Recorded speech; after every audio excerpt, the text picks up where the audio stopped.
On September 11, 2001, two hijacked planes would crash into the Twin Towers at the World Trade Center on live television, forever changing the world as we know it.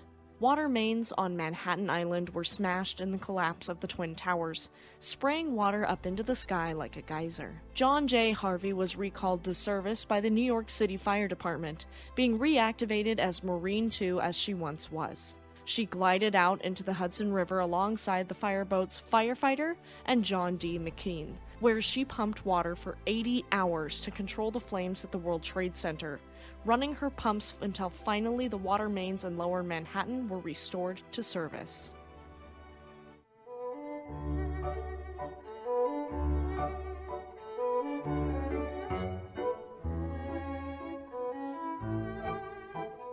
Welcome to Fast Facts Friday. My name is Eleanor. Just a quick disclaimer for our younger audience before we dive in. This story may be disturbing to some, so viewer discretion is advised.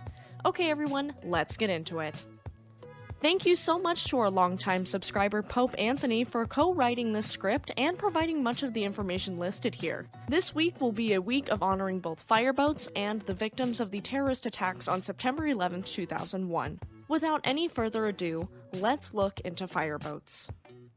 A fireboat or fire float is a specialized watercraft with pumps and nozzles designed for fighting shoreline and shipboard fires, like a little fire engine on the water. Fireboats date back to the late 18th century, and they started out as tugboats fitted with firefighting equipment. The older designs of these fireboats were extremely reminiscent from tugboats, while modern iterations more closely resemble seafaring ships like research ships and fishing ships. And both types of fireboats can be seen in service to this day. Some fire departments designate their multi-purpose vessels as fireboats as well.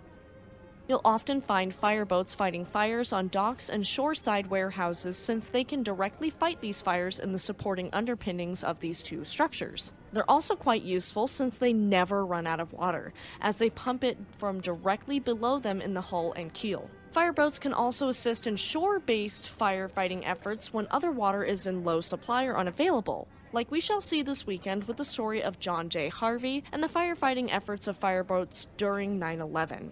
Another example of this is the 1989 Loma Prieta earthquake in San Francisco, which struck with a magnitude of 6.9, causing 63 deaths and 3,757 injuries. The Loma Prieta fault line is the same fault line that caused the massive 1906 San Francisco earthquake, which struck at a magnitude of 7.9. Devastating fires would sweep across San Francisco for several days, and it is remembered as the deadliest earthquake in the history of the United States, leveling 80% of the city and killing over 3,000 people. Typically, fireboats are usually seen by the public when welcoming a fleet or as historical ships with a display of their amazing pumping capabilities, throwing gorgeous arcs of ocean water in multiple directions. I can only imagine the beautiful rainbows coming off the mist, and it would be quite the welcoming party. And some of these fireboats are capable of moving massive amounts of water, pumping tens of thousands of gallons of water through these small boats rapidly. Once in a blue moon, firefighters will hitch a ride on fireboats as well as emergency medical technicians and physicians with their equipment, typically to destinations like islands and other boats. Some can be used as icebreakers, like the Chicago Fire Department's Victor L. Schlager, which can break 8 to 12 inches of ice. They're very versatile, as fireboats can also transport divers or surface water rescue workers to the scene of a disaster or sinking. Passengers from ships in crisis can be transferred to fireboats as well as their variation, the rescue boat. Rescue boats can also be used to contain oil and chemical contamination from spills on lakes, rivers, and seas. The Helsinki Rescue Department in Helsinki, Finland, has different types of boats for various kinds of rescue, oil destruction, and firefighting tasks.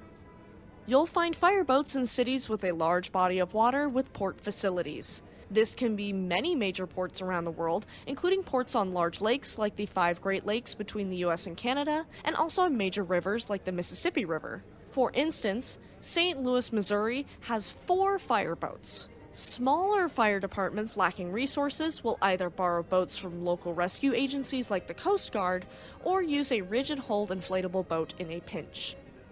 Fireboats come in various configurations. Singapore is an island country and city-state in maritime Southeast Asia, adjacent to Malaysia, and has 2 hovercraft that it uses as fireboats. Many tugboats worldwide have firefighting equipment. In an emergency, they will supplement the local fireboats or act as substitutes for fireboats. Sailors and navies worldwide are trained in damage control. In times of war or emergency, a Navy ship will pull alongside another Navy vessel in distress to assist in firefighting or other emergencies. Fireboats can be found in the most unusual places. When Disneyland was opened in 1955, their riverboat had a covert use as a firefighting vessel. 2 pumps stored next to the main engine had hose couplings for 1.5-inch diameter hoses pumping 300 gallons of water per minute. This was because the park had no fire engine at the time, and the riverboat was the park's firefighting vehicle until the 1960s, when firefighting mains were installed in place of fire hydrants. The park also bought a modern fire truck, which is kept in back areas. Those pumps are still on the riverboat. Fireboats are influential even at the House of Mouse.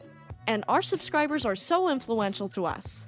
If you are enjoying this episode and want to hear more about ships, their careers, and their wrecks, check out our main show, Shipwreck Sunday, every Sunday night at 4 p.m. Pacific Standard Time. Okay, let's look at the history of fireboats and some notable examples. The first recorded fire float was built in 1765 for the Sun Fire Insurance Company in London, and it was a manual pump in a small boat, rowed by its crew to the scene of the fire. Similarly, a watercraft was built in Bristol by James Hillhouse for the Imperial Fire Insurance Office in the 1780s.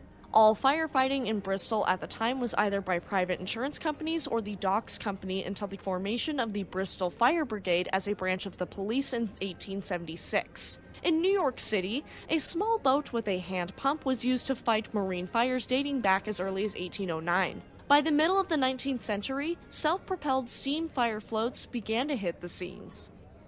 In 1866, the New York City Fire Department leased the salvage tugboat John Fuller as their first powered fireboat. Before John Fuller, the New York City Fire Department used hand pumpers mounted to barges and large rowboats as early as the late 1700s.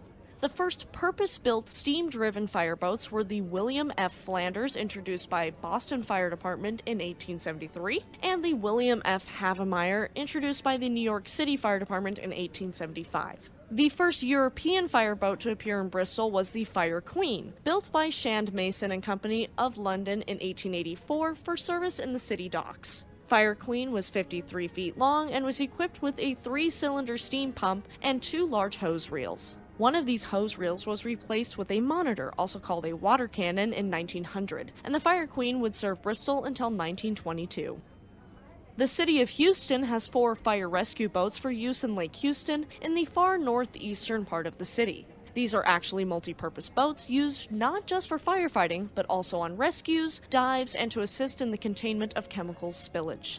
The Port of Houston Authority additionally has 3 fireboats, and much like the City of Houston fireboats, they are multi-purpose boats. Lake Conroe, a large lake northwest of Houston, has a fireboat owned and operated by a resort on the lake. None of these boats were in service during the Texas City disaster of 1947, which killed 567 people and injured over 1,000. Texas City is on Galveston Bay, which is adjacent to Houston.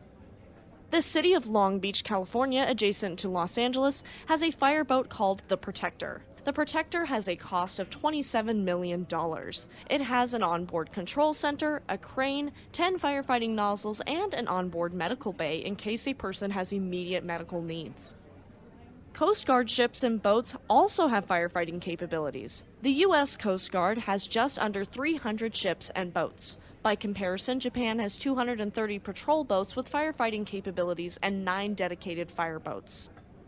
For much of the late 19th and early 20th century, New York City maintained a fleet of 10 fireboats. In recent decades, technological advancements have made it possible for smaller boats to provide the pumping capacity that required a larger boat in the past. These tinier boats require tinier crews, and the crews themselves need less training. Like many other cities, the New York City Fire Department operates a fleet with a smaller number of large fireboats, supplemented by a number of unnamed boats in the 10-meter or 33-foot range. One of these historic vessels we will be covering this Sunday, the ever-gorgeous and heroic fireboat John J. Harvey. We will get into more details of her story this Sunday, but the Harvey has fought in many fires, notably during the September 11th terrorist attacks in New York City.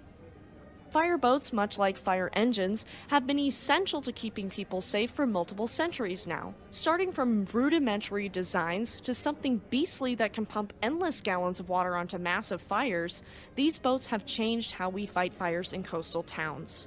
Thank you so much to Pope Anthony for coming to me with this idea, co-writing this script, and providing so much extra information about fireboats. You've been a supporter for a very long time, and I appreciate you. If you liked that story and wanted to hear something similar, check out our Mississippi River Ships playlist in the cards. Stay tuned this Sunday for the story of the incredible fireboat John J. Harvey, which helped quench the fires at the World Trade Center on September 11, 2001. Thank you for tuning into Fast Facts Friday. Have a lovely weekend, and we'll see you next time.